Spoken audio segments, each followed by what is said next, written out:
Hi, welcome back. എല്ലാവരും സുഖമായിട്ടിരിക്കുന്നോ? ഞങ്ങളും ഇവിടെ സുഖമായിട്ടിരിക്കുന്നു കേട്ടോ. അപ്പം ഇടുക്കിയിലെ വിശേഷങ്ങളുമായിട്ട് വീണ്ടും വന്നിരിക്കുകയാണ്. ഇപ്പോൾ ഇടുക്കിയിലെ വിശേഷങ്ങൾ എന്ന് പറഞ്ഞാൽ നല്ല തണുപ്പാണ്, മരം കൊച്ചുന്ന തണുപ്പ്. പിന്നെ ക്രിസ്മസൊക്കെ ഇങ്ങ് അടുത്ത് വരുമല്ലേ. ക്രിസ്മസ് ദിനങ്ങളിൽ നമുക്ക് സാധാരണ നല്ല തണുപ്പുള്ളതാണ്. പക്ഷേ ഇപ്രാവശ്യം എന്തോ തണുപ്പിത്തിരി കൂടുതലാണ്. നമുക്കിവിടെ നിന്ന് ഏകദേശം 1 മണിക്കൂറേ ഉള്ളൂ മൂന്നാറിലേക്ക്. മൂന്നാറിലെ അവസ്ഥകളൊക്കെ നിങ്ങളെല്ലാവരും ന്യൂസിൽ കൂടെ കാണുന്നതാണല്ലോ. അവിടെ നല്ല മഞ്ഞാണ്. അപ്പോൾ അതിൻ്റെ ഒരു എഫക്റ്റ് നമുക്ക് ഇങ്ങോട്ടും കിട്ടിയിട്ടുണ്ട് കേട്ടോ. നല്ല തണുപ്പാണ് ഇവിടെ. രാവിലെയും വൈകിട്ടുമാണ് നല്ല തണുപ്പ്. ഉച്ചയ്ക്കൊക്കെ ചെറിയൊരു വെയിലും ചൂടുമൊക്കെ ഉണ്ട്. അപ്പോൾ ഈ ആഴ്ചയിൽ നമുക്കിനി 2 ദിവസം കൂടിയേ ക്ലാസ് ഉള്ളൂ. അപ്പോൾ 2 ദിവസം കൂടെ ജോലിക്ക് പോയാൽ മതി. അത് കഴിഞ്ഞാൽ മക്കൾക്കും സ്കൂളിൽ പോകണ്ട, എനിക്കും പോകണ്ട. അപ്പോൾ വലിയ മീൽ പ്ലാനിങ്ങോ കാര്യങ്ങളോ ഒന്നും ഈ 2 ദിവസത്തേക്ക് വേണ്ടി റെഡിയാക്കി വെച്ചിട്ടില്ല. കാരണം നമ്മൾ ക്രിസ്മസ് ഇവിടെയല്ല ആഘോഷിക്കുന്നത്, തറവാട്ടിലേക്ക് പോകും, ചേട്ടായുടെ വീട്ടിലേക്ക് പോകും. അതുകൊണ്ട് ഇവിടെ വലിയ ഒരുക്കങ്ങളൊന്നുമില്ല. അപ്പോൾ ഇവിടെ ഇരിക്കുന്ന വെജിറ്റബിൾസ് കാര്യങ്ങളെല്ലാം ഈ 2 ദിവസം കൊണ്ട് നമ്മൾ തീർക്കണം. അപ്പം ആ രീതിയിലുള്ളൊരു മീൽ പ്ലാനിങ് ഒക്കെ ആയിട്ട്. അപ്പോൾ പ്രത്യേകിച്ച് നാളത്തേനൊന്നും ഒരുക്കി വെച്ചിട്ടില്ല. അപ്പം ഫ്രിഡ്ജിൽ എന്തൊക്കെയുണ്ടെന്നൊക്കെ നോക്കിയിട്ട് വേണം ഇനി നാളത്തേനുള്ള കാര്യങ്ങളൊക്കെ റെഡിയാക്കാനായിട്ട്. അപ്പോൾ വന്നത് ഞാൻ കുറച്ച് തുണി അലക്കാനുണ്ടായിരുന്നു, അതൊക്കെ അലക്കാനിട്ടു. പിന്നെ മുറ്റമടിച്ചു. ചുറ്റിനും ഒരുപാട് മരങ്ങൾ നിൽക്കുന്നതുകൊണ്ട് നിറയെ കരിയിലയായിരിക്കും കേട്ടോ രാവിലെ എനിക്ക് മുറ്റമടിക്കാനൊന്നും സമയം കിട്ടാറില്ല. ഞങ്ങളുടെ മുറ്റമടി വൈകുന്നേരമാണ്. അപ്പോൾ വൈകുന്നേരം അടിച്ചു. രാവിലെ വലിയ കുഴപ്പമൊന്നുമില്ല. പകലത്തെ കാറ്റിന് വീണ്ടും നിറയെ കരിയില വീഴും. അപ്പം സ്വാഭാവികമായിട്ടും വൈകുന്നേരം ആണ് അടിക്കാൻ സമയം കിട്ടാറുള്ളത്. ആ സമയത്താണ് ഞാൻ മുറ്റം അടിക്കാറുള്ളത്. ചെറിയ ആളെ കുളിപ്പിച്ചു. അവൾക്ക് തണുപ്പ് സഹിക്കാൻ വയ്യാഞ്ഞിട്ട് മൂടിപ്പൊച്ച് സെറ്റ് ചെയ്തിരുന്ന് TV കാണുവാണ്. ഇനിയിപ്പോൾ ഈ ആഴ്ച പ്രത്യേകിച്ച് പഠിപ്പീരൊന്നുമില്ല. കാരണം സ്കൂളൊക്കെ അടയ്ക്കാൻ പോകല്ലേ. ഇനി ക്രിസ്മസ് ഹോളിഡേയ്സിൻ്റെ മൂഡിലേക്ക് വന്നു. അതുകൊണ്ട് TV ഒക്കെ കണ്ടിരിക്കുന്നു. അടുത്തയാൾ കുളിക്കുന്നു. എനിക്കിനി കുറച്ച് പാത്രങ്ങളൊക്കെ കഴുകാനുണ്ടായിരുന്നു, അതൊക്കെ കഴുകി വെച്ചു. അപ്പോഴാണ് പെട്ടെന്ന് തന്നെ വിശപ്പ് കയറിയത് ഇളയാൾക്ക്. അവൾക്ക് ഹെൽത്തി ഫുഡ് വേണം.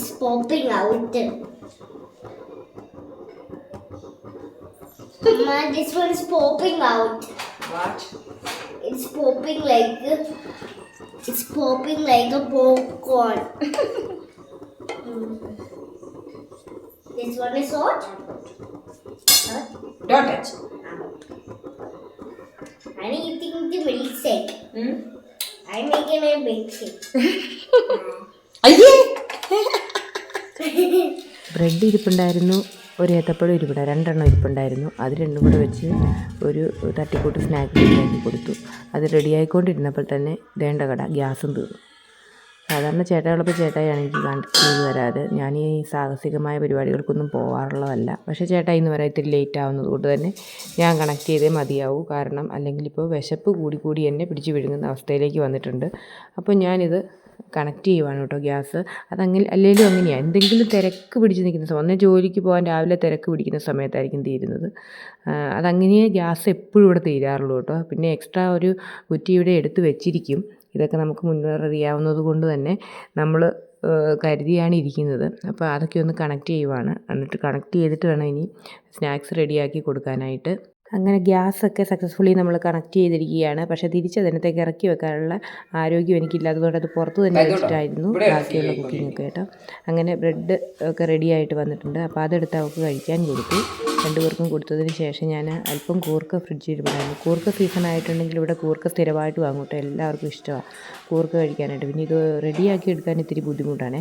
പക്ഷേ ഈ രീതിയിൽ റെഡിയാക്കി എടുക്കുമ്പോൾ എനിക്ക് കയ്യിൽ കറിയൊന്നും പറ്റാതെ തന്നെ പെട്ടെന്ന് തന്നെ തൊലിയൊക്കെ മാറ്റിക്കളയാനായിട്ട് സാധിക്കാറുണ്ട് കേട്ടോ. അപ്പോൾ കൂർക്ക നന്നായിട്ട് കഴുകി വാരിയതിന് ശേഷം കുക്കറിലേക്ക് ഇട്ടിട്ട് ഒരു വിസിലടുപ്പിക്കുക. ഒരു വിസിലടുപ്പിച്ചതിന് ശേഷം നമ്മളത് ആവി കളഞ്ഞ് തുറന്നെടുത്ത് തണുത്ത വെള്ളത്തിലേക്ക് ഇടുക. എന്നിട്ടൊന്ന് നന്നായിട്ട് ഉരച്ച് പെറുക്കിയൊക്കെ എടുത്ത് കഴിയുമ്പോൾ അതിന് തൊലി ഇളകിപ്പോവും. എങ്ങനെയൊക്കെയാണെങ്കിലും നമുക്ക് കൂർക്ക റെഡിയാക്കാൻ കഷ്ടപ്പാടാണ്. എങ്ങനെയൊക്കെ പോയാലും ലാസ്റ്റ് നമ്മുടെ ആയുധം തന്നെ എടുക്കേണ്ടി വരും, കത്തിയും കൈയും തന്നെ ശരണം. ഇത് കുറച്ച് നേരം തണുത്ത് കഴിയുമ്പോൾ നമ്മൾ നന്നായിട്ട് ഉരച്ചൊക്കെ നോക്കി കുറച്ചൊക്കെ തൊലി പോയി. പിന്നെ ബാക്കിയുള്ളത് കത്തി കൊണ്ട് തന്നെ ചിരണ്ടി കളഞ്ഞു. പക്ഷേ അങ്ങനെ കളയുമ്പോൾ നമ്മുടെ കയ്യിലേക്ക് കറി ഒട്ടും ആവത്തില്ല കേട്ടോ.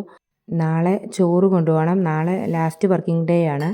അപ്പോൾ ചോറ് കൊണ്ടുപോകണം. അപ്പോൾ അതിനായിട്ട് ഞാൻ അരി അടുപ്പത്തിട്ട് തിളപ്പിച്ചതിന് ശേഷം തെർമൽ കുക്കറിൽ ഇറക്കി വെക്കുകയാണ് ചെയ്യാറ്.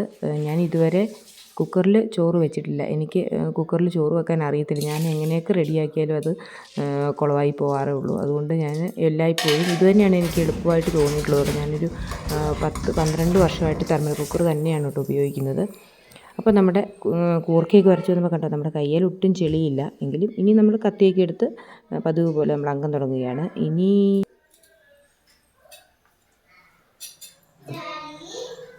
My mother buy a gift for my Isabella friend. But I need to put your name on it. Isabella. Isabella. Isabella. Isabella. Ready. Ready. നിന്റെ പോലെ എന്റെ ബിസിനസ് അറിയില്ലേ?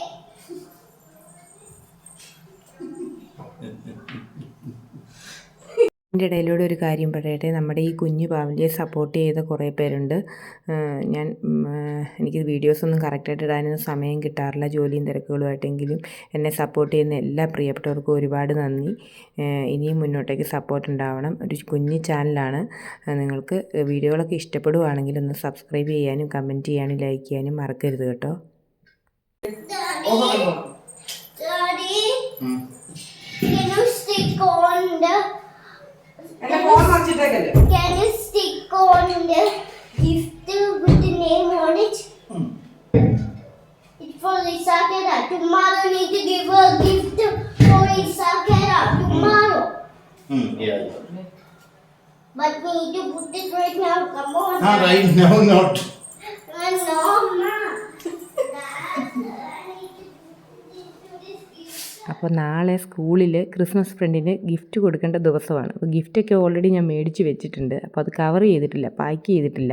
എൻ്റെ ഫ്രണ്ടിൻ്റെ പേര് ഇഷാക്കെ റാം എന്നാണ്. അപ്പോൾ ഫ്രണ്ടിന് വേണ്ടി ഗിഫ്റ്റ് പാക്ക് ചെയ്യണം എന്നാണ് ഈ പറഞ്ഞുകൊണ്ട് നടക്കുന്നത്. അപ്പം അച്ചാച്ചി ഇത് പാക്ക് ചെയ്ത് കൊടുക്കാമെന്ന് പറഞ്ഞു.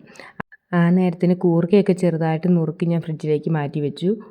പിന്നെ ഒരു ചെറിയ മോരുകറി ഉണ്ടാക്കാമെന്ന് വെച്ചു, തേങ്ങ അരച്ച മോരുകറി. അപ്പോൾ അതുകൂടെ റെഡിയാക്കിയാൽ നാളെ കൂർക്ക മെഴുക്ക് വരട്ടി, മോരുകറി, പിന്നെ ബീൻസ് ക്യാരറ്റ് മെഴുക്ക് വരട്ടി. ഇതാണ് നാളത്തെ ലഞ്ചിന് ഉള്ള മീൽ പ്ലാനിങ് റെഡിയാക്കിയിരിക്കുന്നത്. അപ്പം ഫ്രിഡ്ജിലുണ്ടായിരുന്ന വെജിറ്റബിൾസൊക്കെ വെച്ചിട്ട് അഡ്ജസ്റ്റ് ചെയ്യുവാണ്. കാരണം പിന്നെ ഈ ആഴ്ചയിൽ നമുക്ക് ലഞ്ച് പാക്കിങ്ങോ കാര്യങ്ങളോ ഒന്നുമില്ല, ക്രിസ്മസിൻ്റെ ഹോളിഡേയ്സ് ആയതുകൊണ്ട്. അപ്പോൾ ഫ്രിഡ്ജ് കാലിയാക്കൽ പ്രക്രിയയാണ് ഇവിടെ നടന്നുകൊണ്ടിരിക്കുന്നത്. അപ്പോൾ മോരുകടിയൊക്കെ റെഡിയാക്കി.